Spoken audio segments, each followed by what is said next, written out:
folks, and thank you for tuning in.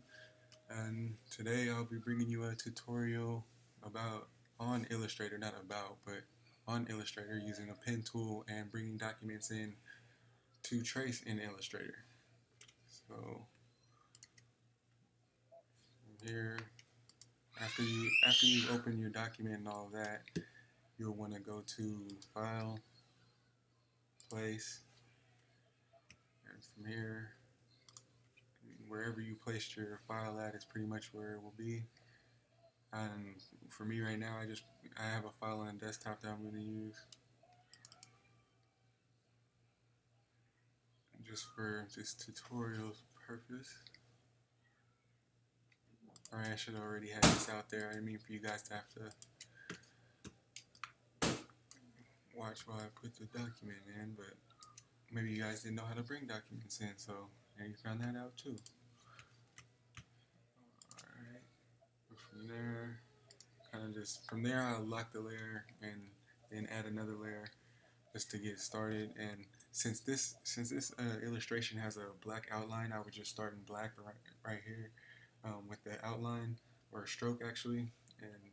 And as you may or may not know, this is the fill right here, and you can just switch between the two. Because first you have an outline, and then you can switch and it'll be a fill. And these are the point size right here, like of the width of the stroke. And I like to use 0.25 for that when I'm tracing stuff, and then like most of the time I'll just fill it afterwards or something like that. And you can just hit on your keyboard P for the pen tool, or you can use it right here. Most of the time I just like to, I don't know why, it's just me, I just like to just go to the toolbar and grab it. I don't usually use hotkeys for some reason. So then I would just, from here, you might want to just zoom in a little bit just for accuracy's sake. And for the most part, you just pick a good point to begin, and you kind of just move from there.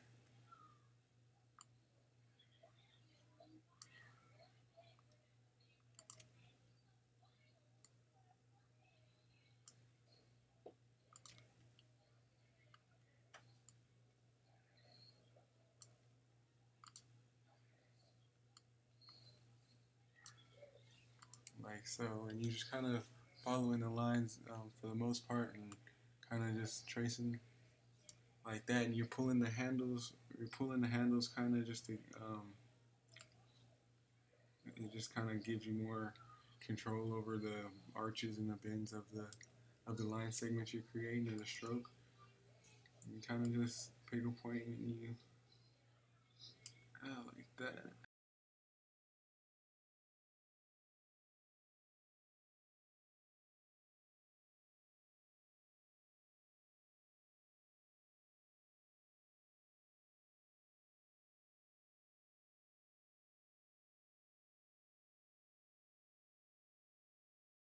It's pretty much a tracing program, and so that's what it's like mainly evolved around. So this pen tool is going to be like the major asset when you're working with this program. So like, I mean, in Photoshop, I mean, it's just as it sounds. You do stuff with photographs, photo manipulation, and stuff like that, and making effects to photographs and stuff like that. And then the InDesign is kind of just designing layouts, And so, in this program here, illustration basically is Illustrator, and so like this is really what you're going to be using a lot in this program is the pen tool.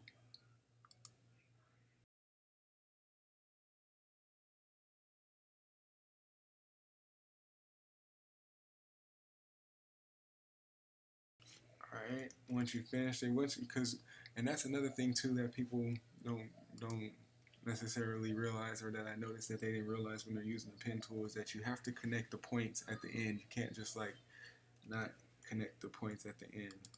You have to. They have to connect at the end. Like if you've seen it, like when the the point that you end is where you will begin at. So you have to. So you pretty much have to make sure that they connect, because I've seen like sometimes people don't connect the end of the points, and so then when they do this, when they go over here to fill it, it doesn't fill all the way because they probably didn't close it in the end or something like that. But this is what it'll pretty much look like once you're done with that. And so then from there, I grab my selection tool from right here, and I would just select it, and then I would lower the opacity a bit on it. Just lower the opacity so that you can work on the rest of it, because then see, now you would use the gray and go in there and kind of just work on it from there. Yeah.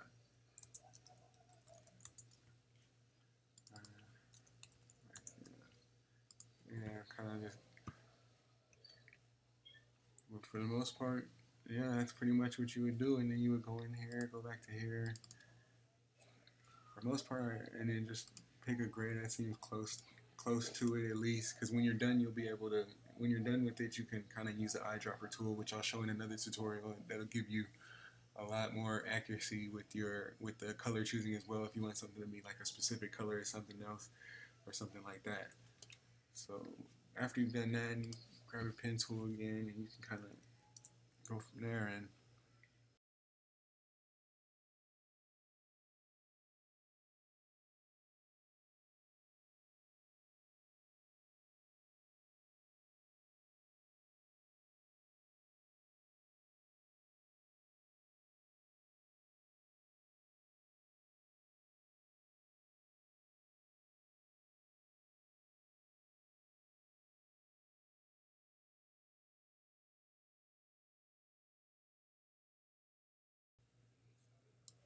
And another tool that I wanted to show you guys was this one here. Let me show you. This tool right here, right next to the pen tool, the anchor point tool, which I wasn't really hip to in the beginning either. And you can just use this to kind of have more accuracy on the anchors as well. Like, see here, you can move the anchor right here, and it only moves just one anchor, as opposed to like if you had used like the selection tool or the direct selection tool right here. If you use it, it moves, most of the time it'll move more than just this side. It'll move like both sides, and it's kind of hard to be accurate with the pen tool when you move this and it moves like both sides. Like, so it would, if I had a, let me see, use the pen tool right quick so I can show you right there. Then you would, let me see. So when I use this right here, most of the time it'll move both sides of your thing right here. So then you can't get accurate pulls on the pivot points or your anchors like that. But the anchor point tool is really helpful to use just because of things like that.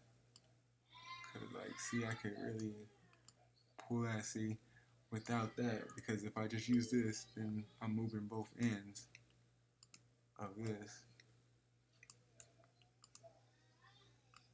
instead of it just moving like one anchor that I wanted to move. So that's always a helpful tool that I had found out like after I was using the pen tool, and just found it like difficult to trace exactly over stuff. I would pretty much get the image down, but it would be hard to trace over the entire thing. So like once I found the anchor point tool, it made things a lot easier to do. Or like you can go back over, like if you just want to do like a quick skim over the image, and then go back and like use the anchor point tool and stuff like that to fix stuff later. Because that's what I was saying. It's all right if you don't get the trace on there exactly in the beginning, because you can always go back and after you completed the outline and kind of fix the lines and that sort of stuff with tools like the anchor point tool and the direct selection tool as well, to help you kind of trace the image like more accurately.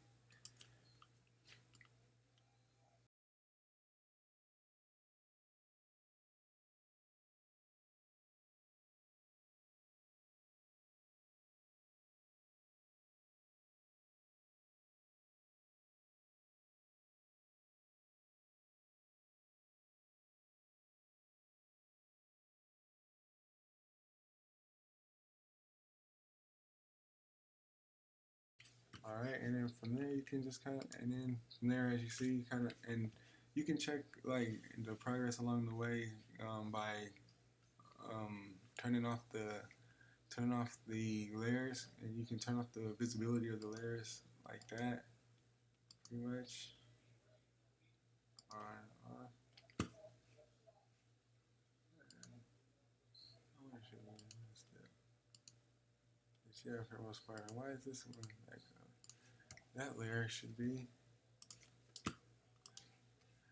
This layer should supposed to be black. I don't know why it's looking that. Oh yeah, because of opacity. All right, and you can turn back up to opacity just to see the progress so far.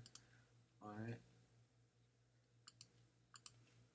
and if you look, you can see like the progress on it so far. And that's pretty much the process that you would use to trace things. And then if you wanted to, yeah, and if you wanted to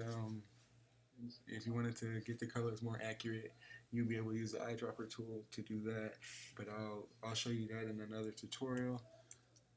But that's been the basic process to tracing items in Illustrator.